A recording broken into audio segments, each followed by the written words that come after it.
लोग हम स्टूडेंट्स हम लोग भी रहे किसी ज़माने में, तो हम लोगों की आदत क्या रहती थी कि जो क्वेश्चन नहीं बन रहा तो हम लोग को लगता था ना, इससे कितना क्वेश्चन आता, 3 छोड़ दें।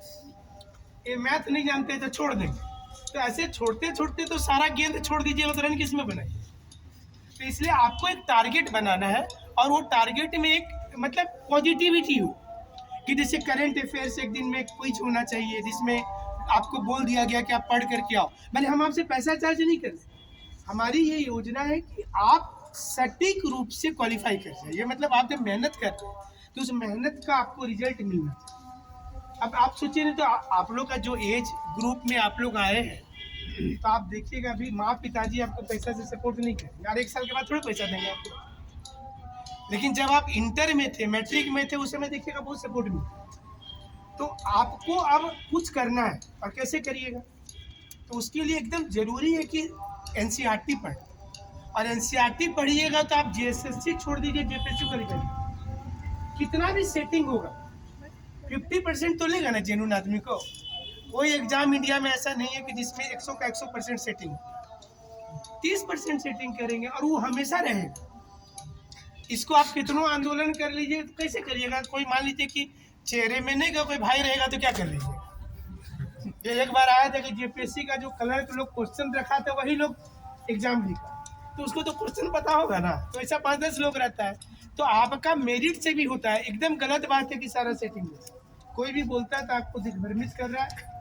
आपको मेरिट से भी सिलेक्शन और ढेर सारे सिलेक्शन, तो आप लोग से हम यही उम्मीद करेंगे कि आप लोग को इस साल में क्वालिफाई करें और ज़्यादा से ज़्यादा लोगों को, और आप अपने जूनियर को, देखिए हम आपसे ये भी रिक्वेस्ट करेंगे कि जब आप क्वालिफाई करिए तो आपको भी, जैसे हम आपकी मदद किए तो आपको दूसरा का मदद करना। हमने कई लोगों को देखा ऐसे ब्लॉक में गए हैं तो वो पहला दिन से, देखिए विधवा से कोई पेंशन ले का पैसा में कमीशन, वो आदमी की सोचिए क्या क्या नीति, क्या आइडियोलॉजी। कोई आदमी अगर 200-400 रुपया बुजुर्ग पेंशन में, आप वीडियो बन जाइएगा और उसमें अगर 50 रुपया ले रहे हैं तो इतना पढ़ करके तो बेकार हो गया ना। तो वो एक आइडियोलॉजी रखनी है कि हमको एक सेवा करने जो गए हैं वो हमको एटलीस्ट थोड़ा करना, तो आपको इंजॉय नहीं। तो 22 तारीख को नेक्स्ट टेस्ट होगा। बोलिए।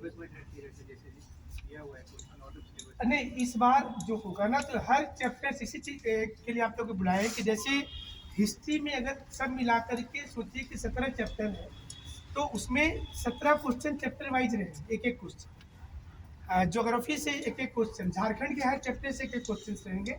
जो 22 को टेस्ट होगा वो टेस्ट का लेवल एकदम डिफरेंट होगा। और एक भी जिससे आज हुआ कि कुछ का हिंदी कुछ का अंग्रेजी में दिक्कत आया, और मैंने ऐसा संजोग भी है कि हमारे मतलब अभी जो जनरेशन नया वाला आ रहा है वो इंग्लिश मीडियम है, और पुराने मतलब जैसे जिनका भी उम्र 25-30 साल तक जा रहा है वो मोटा मोटी हिंदी मीडियम है, क्योंकि रांची में मैक्सिमम बच्चे आउटसाइड से आए।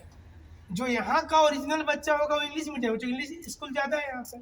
जैसे जमशेदपुर में हम लोगों का बैचेज चलता है तो 50-50 के बैच में 2 ही हिंदी मीडियम है, वहाँ 48 बच्चा इंग्लिश मीडियम, क्योंकि लोकल बच्चा है। और रांची में जो आउटसाइडर आए हो तो कहीं ना कहीं हिंदी मीडियम पढ़ाई किया हो,